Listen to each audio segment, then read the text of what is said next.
You're watching Shakti Yoga Studio presents How to Become a True Yogi. In today's episode, we are going to talk about Karma Yoga. So let's get started. Now, to understand Karma Yoga, I'm going to do a compare and contrast with the Gyan Yoga. If you have not watched the 2 episodes on Gyan Yoga, you will find a description link in the description box below. Please go and watch those. So the first thing we talked about in Gyan Yoga was who am I? So if you're a Gyan Yogi and I ask you the question who am I, you're going to say I'm a soul. But if I'm a Karma Yogi and you ask me the question who am I, I'm going to say I'm Manisha, I'm a yoga teacher, and so on and so forth. So what does that mean? Soul conscious is not part of Karma Yoga. It is Karma Yoga. This body is what is important. Who is God? What is His form? Whatever you believe is God for a Karma Yogi. So it can be Shiva, it can be Vishnu, it can be Jesus, it can be Allah, it can be nature, it can be a formless God, or it can be no God. Whatever you believe, whatever form you believe, that is God for you. Now we know it is not the same for Gyan Yoga. The third question is selection of a spiritual guru. Do I need a spiritual guru if I want to become a Karma Yogi? So the answer is yes. I need a spiritual guru to tell me what is Karma Yoga. Unless I know it, I will not be able to follow it. Now, I come across a lot of people who are householders, grahists, regular people who say, oh, I am a Karma Yogi. I don't do your yoga. I am a Karma Yogi. But what is Karma Yogi? Everybody does karma. That does not make you a Karma Yogi, right? Karma Yogi and householder are two different things, okay? In order to explain the difference, you will need a spiritual guru. But the spiritual guru need not be a physical guru.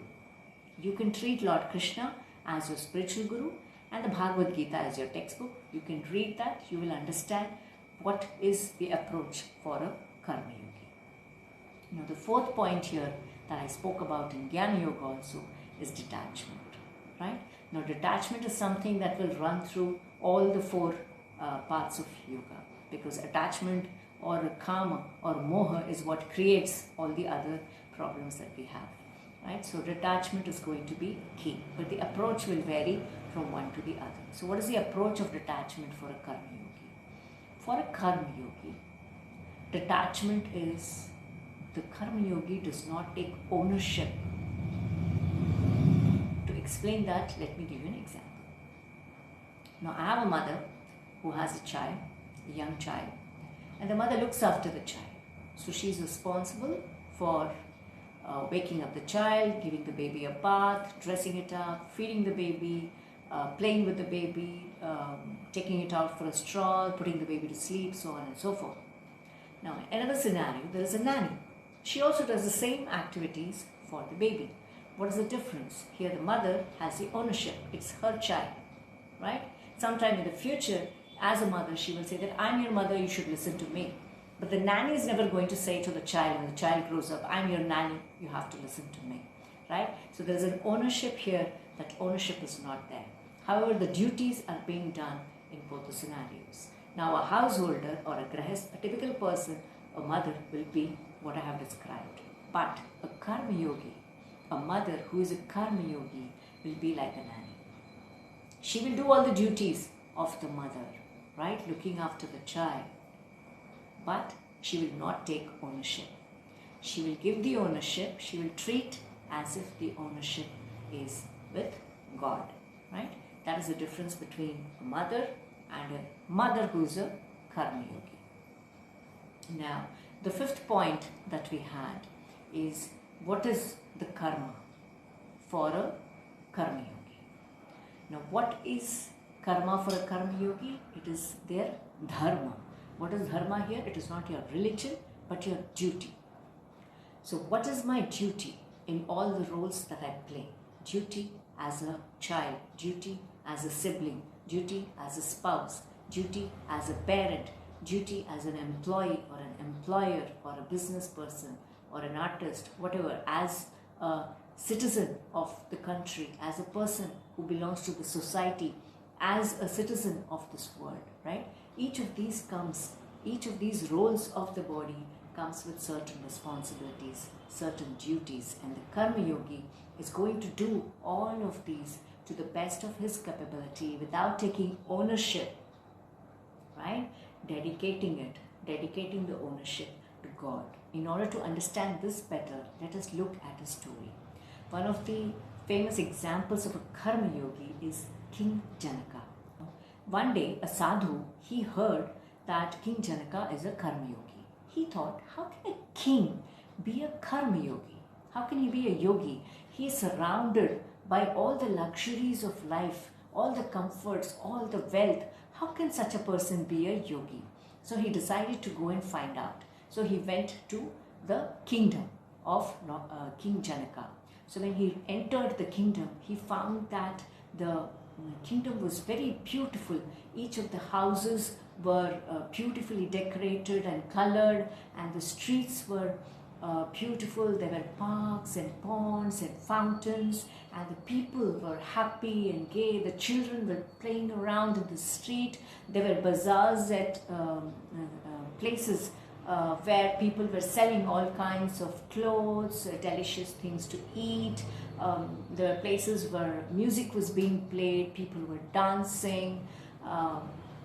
It was a very, very beautiful, prosperous and happy place. So as he passed through the kingdom and he reached the gates of the palace, and he told the guard there that I would like to meet the king. So he was taken inside. The king came, greeted him, and did all his other satkar, gave him food to eat, and after he was relaxed, then he said, so what brings you here, dear sadhu? Do tell me. So the sadhu, he says that I have heard that you are a yogi, and I would like to know how, as a king, surrounded by all luxury, wealth, all the comforts, how can you be a yogi? So he says that I will ask you to do something, and if you do that, you will be able to understand the answer to your question. So are you willing to do that? So the sadhu says, yes, I will do it, because I want to know the answer to this question. So then the king orders a servant to bring a bowl filled with mercury up to the brim. And then he says, what you have to do, Sadhuji, is take this bowl, place it on your head, and you have to walk through my kingdom. And you have to ensure that you do not spill a single drop of mercury out of the bowl. So the sadhu says, okay, will I understand what the answer to my question? He says, yes, you will definitely understand. So he says, okay, I'll do it. So as soon as the sadhu agreed, the king ordered 2 of his guards. He says, you follow this man, take him around the city and let him come back. If a single drop of mercury falls from the bowl, just behead him then and there. Now the sadhu is a little scared, but he's also very curious. He wants to know the answer to the question. So he agrees. Now he walks through the same streets from which he has come, right? The same music, the same dance, the beautiful sights, children playing around, people moving around gaily and happy, and all the wares being sold, beautiful clothes and food and various other articles of use, beautiful fountains, parks, trees, flowers, everything is the same.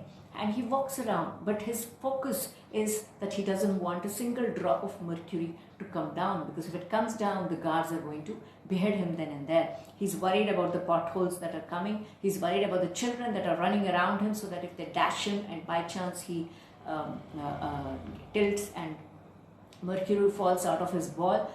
So his focus is completely on that. So he does the tour along with the guards, and he finally reaches the palace. The bowl is taken off from his head, and then he sighs sigh of relief.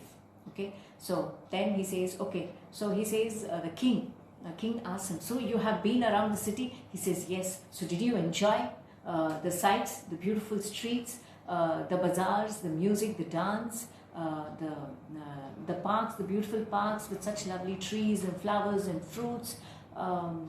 Did you taste any of the delicious dishes? So he says, no. What do you think? No, I did not see anything. I did not hear anything. I did not taste anything. I did not smell anything. My focus was completely on the bowl. I was so scared that a drop of mercury might fall from it. So that is all that I was focused on. Even if somebody was passing by me, I was trying to keep away and not to get affected by their touching me and as they brush past me. So he says, oh, is it? So you're saying me that all your focus was on that? So he says, yes. So he says that's exactly what I do. He says my focus is on God all the time. So all the senses of sight, of sound, of smell, of taste, of touch, I don't feel any of those things because my focus is completely on God. So it doesn't matter all the riches, all the wealth that I have around. I am not attracted to it. So this is what he says. Now, the other thing he says is, when I rule this kingdom, I treat it as the kingdom belongs to God. I am his minister and my job is to look after the people of this kingdom. And that is how I do my duty towards the people to the best of my ability, without treating it as it is my kingdom. I am the king. I do not have that. It is God is the king. I am just his minister whose job is to look after the people, look after the kingdom of God. Now, that is the karma. Now, how does a karma yogi communicate or connect with God? The karma yogi is suitable for a householder, suitable for busy people, because you do not have to take time out separately to connect with God. For a karma yogi, his karma is his puja, work is God. So when he is working, focused on God, that is his puja, that is his connection with God. Alright, so this is how you can see that karma yoga is different from a Gyan yoga. Lord Krishna says that a Gyan yogi who has become an ascetic, he has left his family and moved away. But even though he's sitting alone in a cave in the Himalayas, but if his mind is still on the things of life, on his family, on his profession, on his wealth, then it is useless. Instead of that, a person who is staying in this world, in the midst of society, but his focus is on me, I think that is more superior, that is more, that is better.